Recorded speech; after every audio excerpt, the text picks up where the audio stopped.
Hi everyone, my name is Scarlett Bergam and I am a senior in public health and a fifth year Masters of Public Health concentrator, and today I'm going to be interviewing my mentor, Elizabeth Roberts. So if you'd like to say a few words about yourself. Sure. I'm delighted to be here with Scarlett, and I am Brown class of 78, which is really old, and delighted to be your mentor, and I think this is going to be a fun conversation. Awesome. So let's start off talking about how we got to know each other 2 years ago when we met, when I sent you that first email. Let's talk about first impressions and all that, how our relationships evolved over the past year. So I remember looking back at that. I hadn't looked at it since I first got it. I was really impressed. I remember when I look back at myself, I came to Brown as a 17-year-old.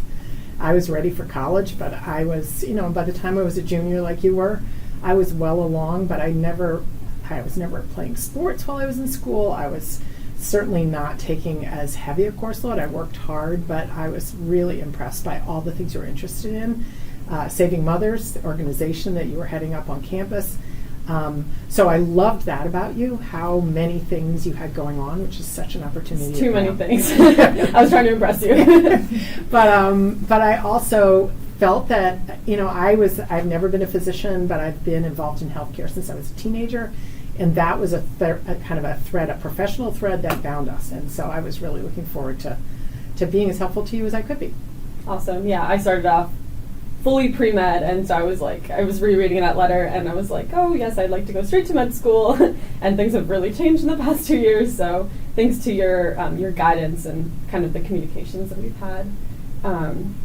So we've been able to meet in person. And we're really lucky that way. I know a lot of people who watch this are probably doing this remotely with their mentee, and I think those probably have a special quality to them too.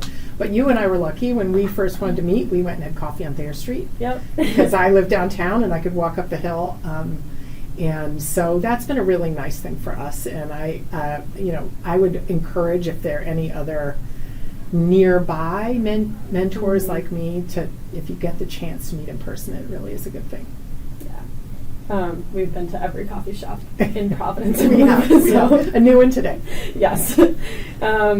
So what were your first impressions upon meeting me for the first time, and how did that change over the course of the past year? Yeah, so I think you reinforced what I read in your letter, which was a level of energy and ambition around what you wanted to be and make of yourself, but also I felt like kind of a little bit of needing someone to talk to about it. Yeah. So I was so glad that I was sitting across from you for coffee, because it was like, I've got all these possibilities and I've got so much going on and I'm like feeling so much pressure, but I need to talk about it. And one of the biggest things I've noticed is how much you've relaxed over the last year and a half. Yeah. It's partly that we've gotten to know each other, but it's also you've made some decisions that worked really well for you, and it's been really fun to watch you kind of grow into that. Thank you. Yeah. Can you talk about maybe that decision-making process? Like, it seems that every time we meet, I have a new decision that needs to be made, and how has that been from your perspective? How have you guided me? Yeah, well, and that's been exciting too. As I think when we were preparing for this, you said, sometimes we would come together and you go, what are we even going to talk about? But there'd always be something. Yeah. And I always wanted to be careful as a mentor that I'm not like your parents, right? Mm-hmm. Your parents have a very important role to play in your life. And I'm somebody who you can talk to maybe about some of those same things, but without some of the challenges of, kind of what your parents expect of you. But I also had an understanding of the career path you were choosing, not because I had done it. And I worried about that a little, actually, that I wasn't a physician.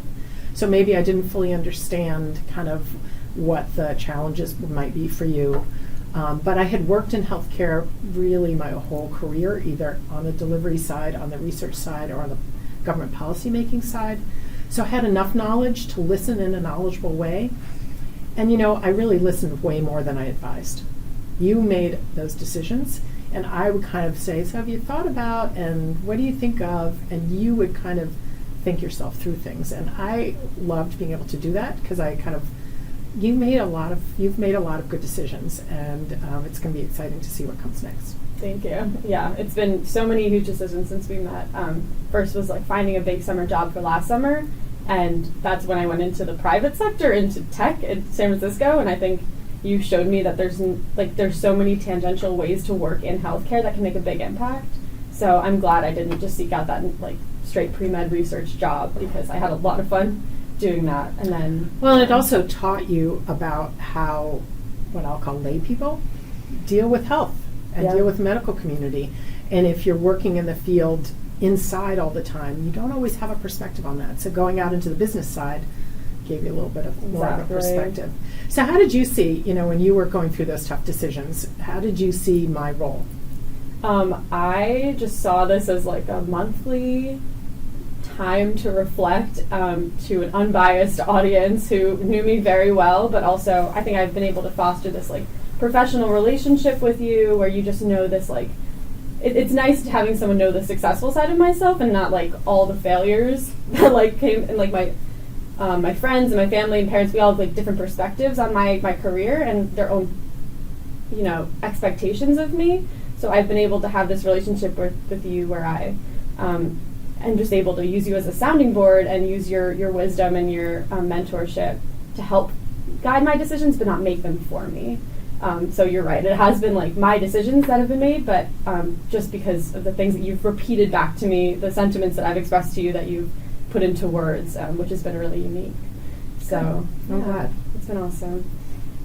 So we talked a little bit about the hardships and the benefits of having someone in a different career path.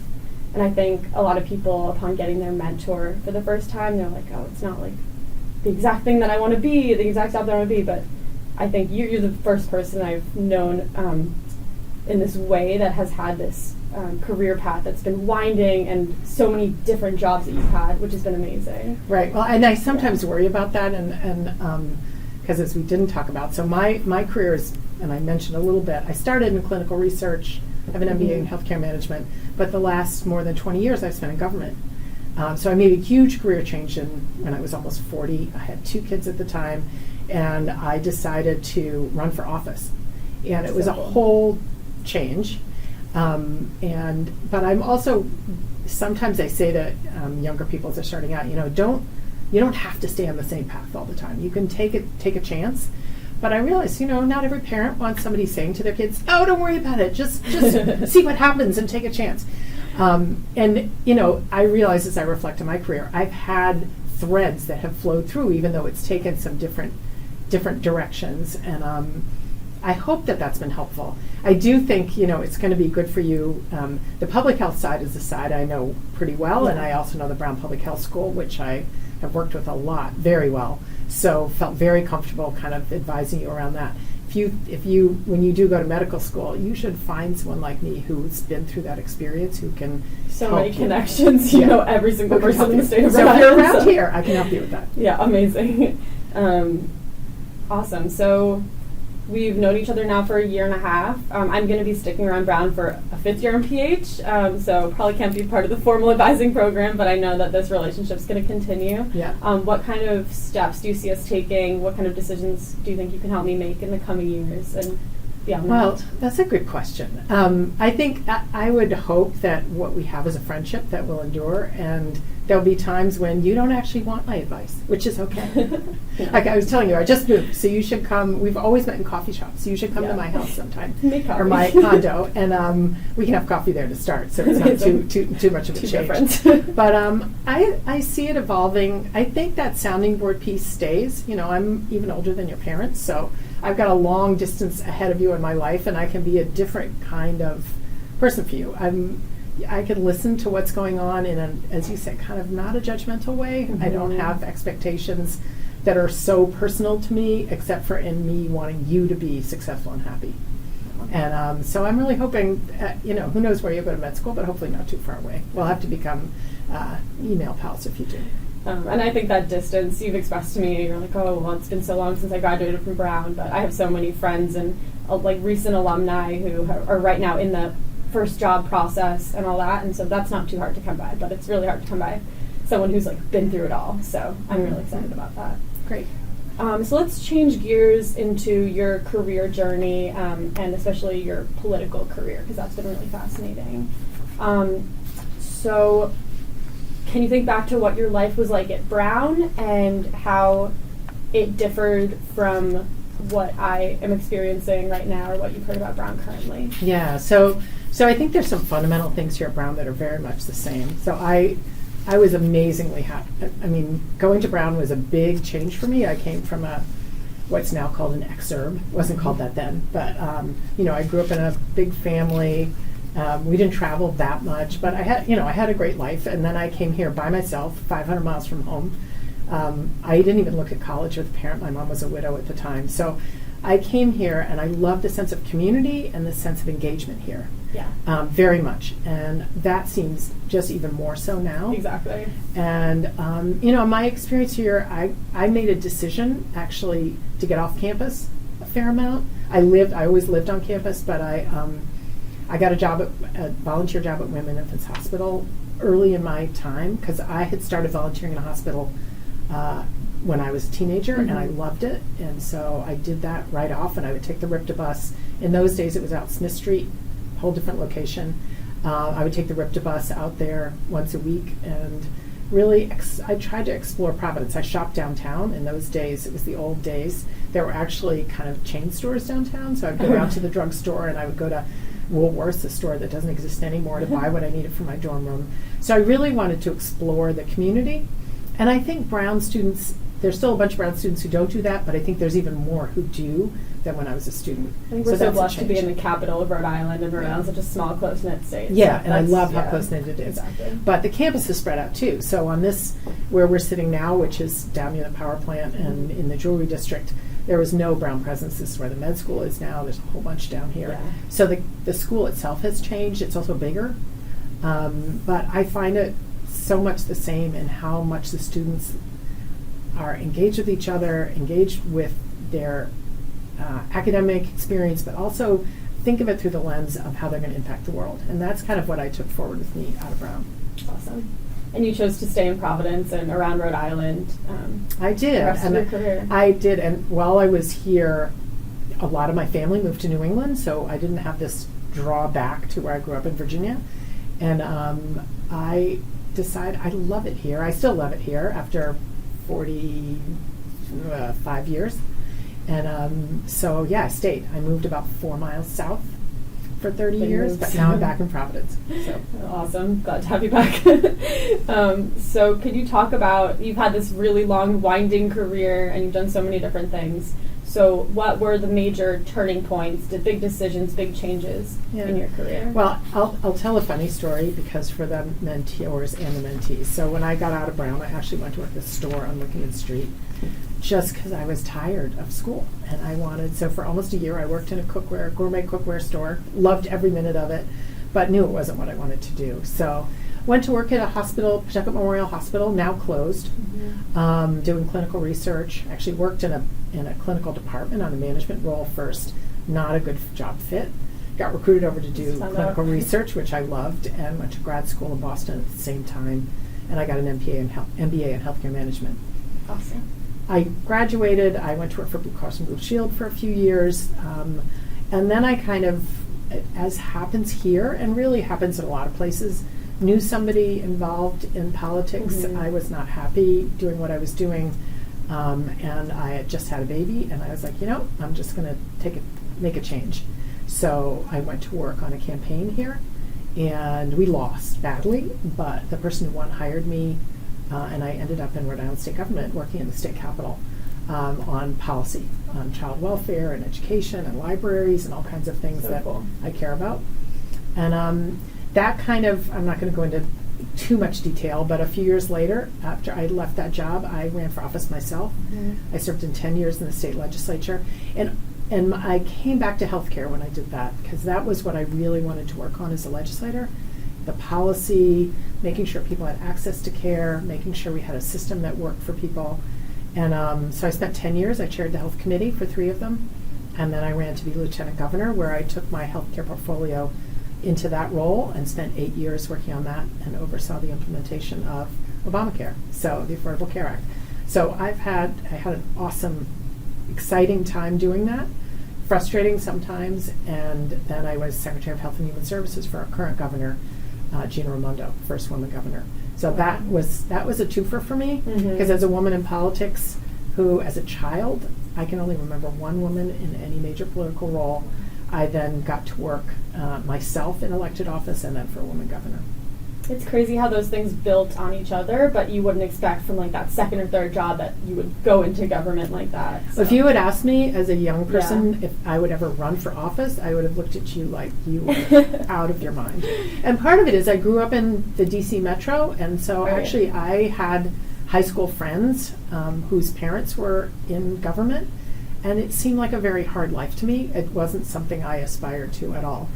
But something about local state government is, you're near the people, you're near your home, and you live with the people you represent. And that's a really good you don't have to commute to it. If you're in DC and you have to go home to Illinois every weekend, that's tough. But for me, I could drive from the State House to Cranston, and I'd be in the grocery store line and talk to people about what they cared about that I was doing. And it was a really fulfilling career. That's amazing. And you were mentioning to me earlier how your customer service experience and you loved working in stores and all that really translates to politics. Actually, that's what politics is. So it is. It's got a little more substance to it than when I was a waitress, but it is a lot. And people want to be acknowledged. They want to be listened to. And all of that was so interesting to me.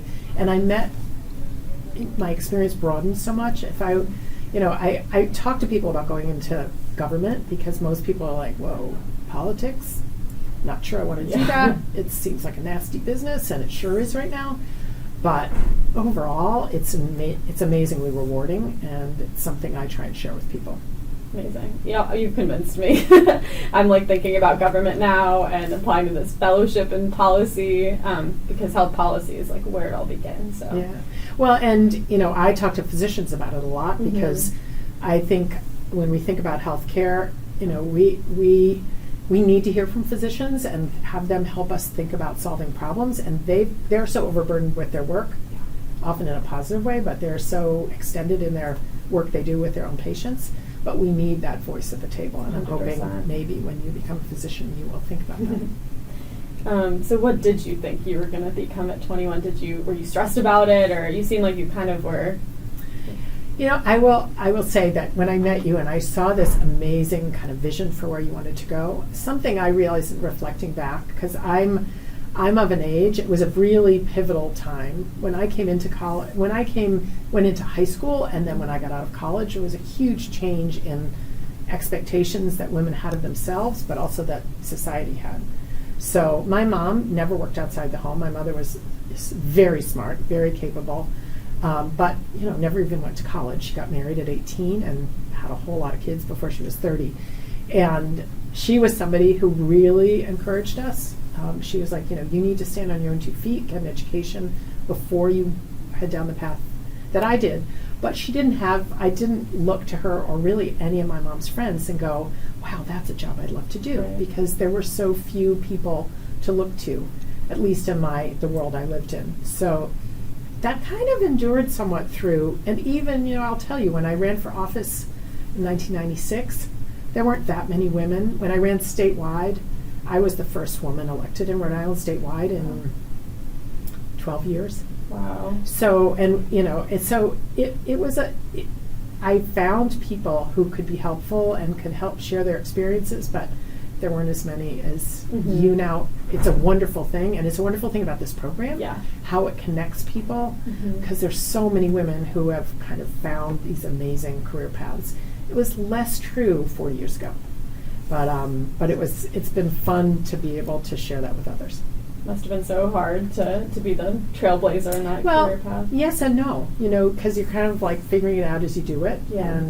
And there weren't, like, to be honest, my parents expected me to be a good person, but they didn't have big career expectations for me. So there's some blessings to that too, because I could find my own way. That's true. Yeah, less pressure.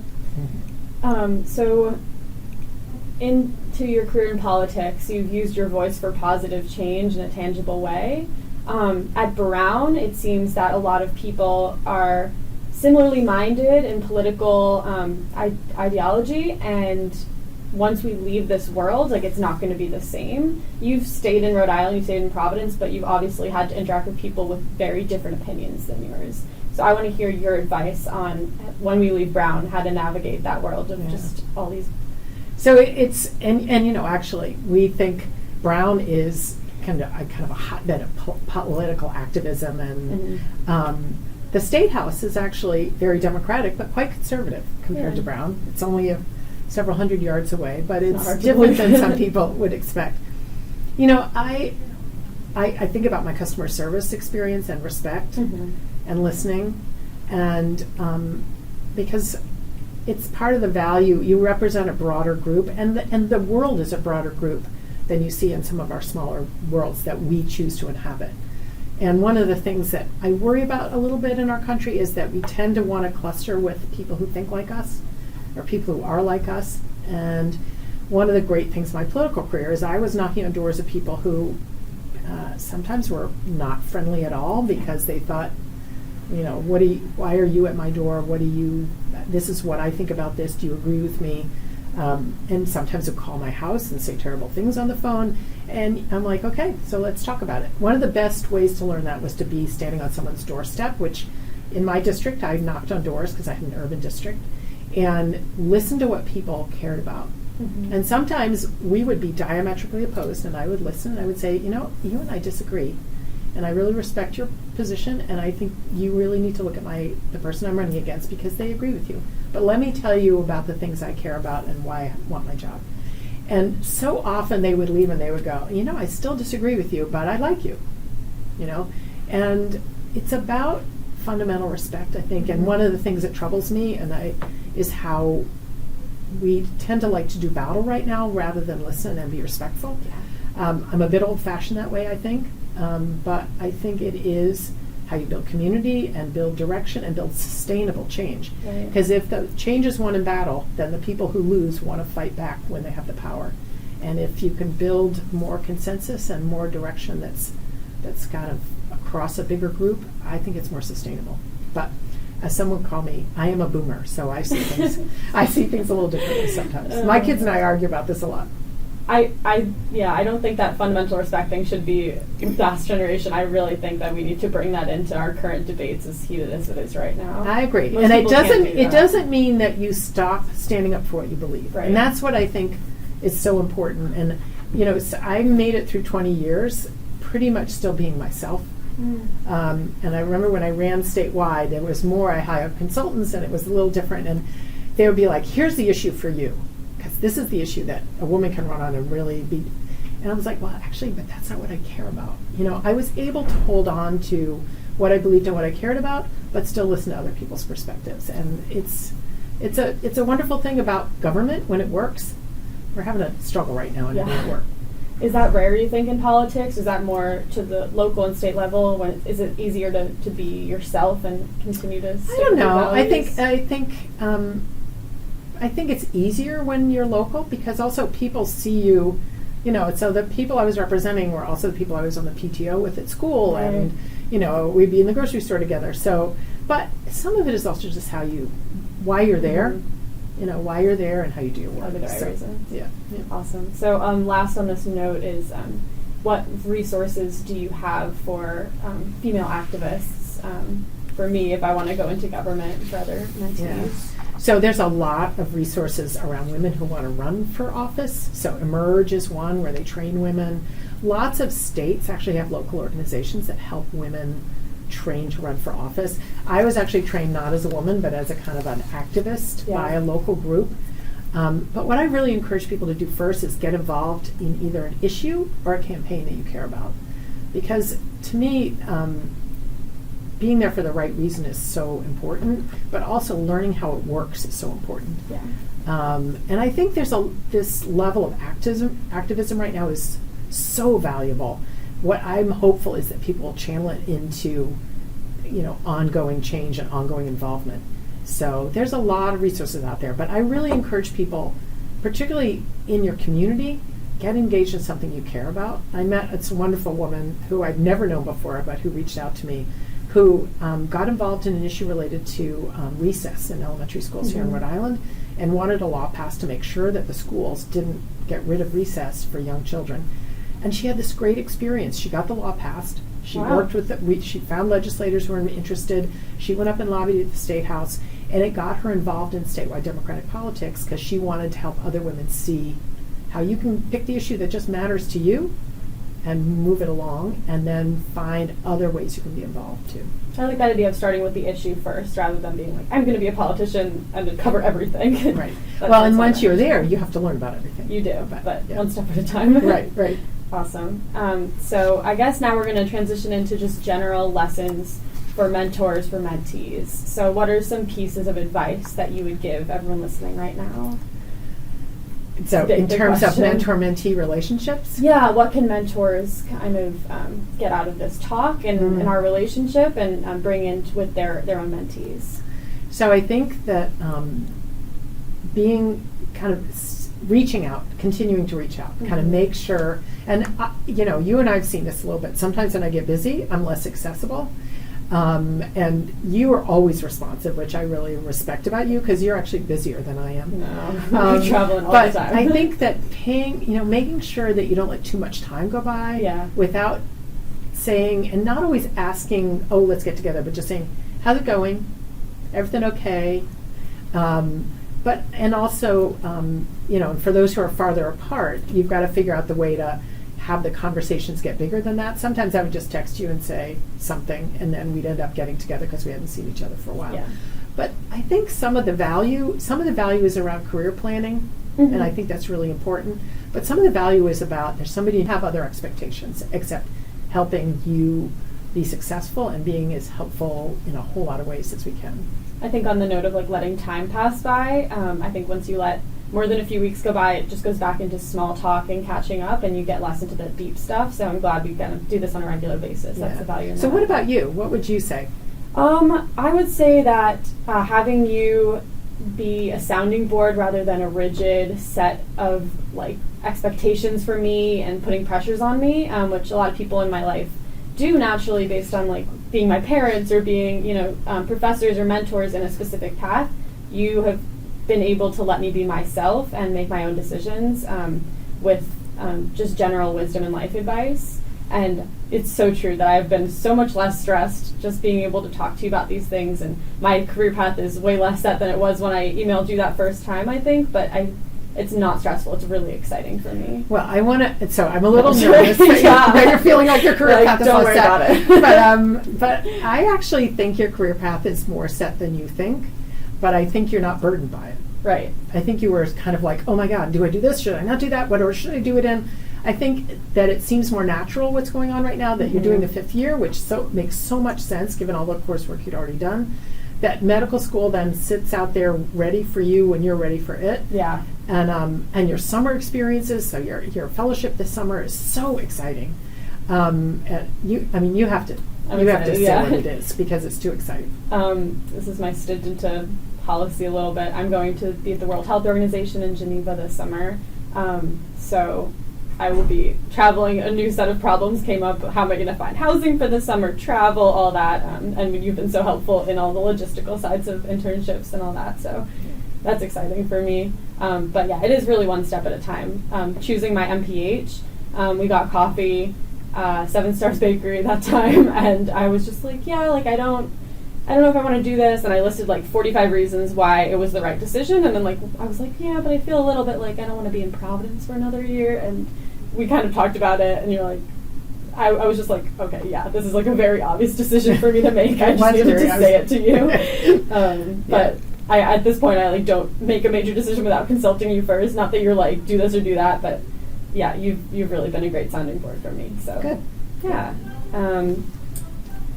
Any other lessons? Other lessons learned. So in terms of this program, so I've learned a lot from this program too, because I've been in other mentoring relationships, and this one has more, I don't know, maybe part of it is that our relationship has just worked so well, but I've also found that there's resources, I've enjoyed the events on campus. I've enjoyed meeting other mentors in those times.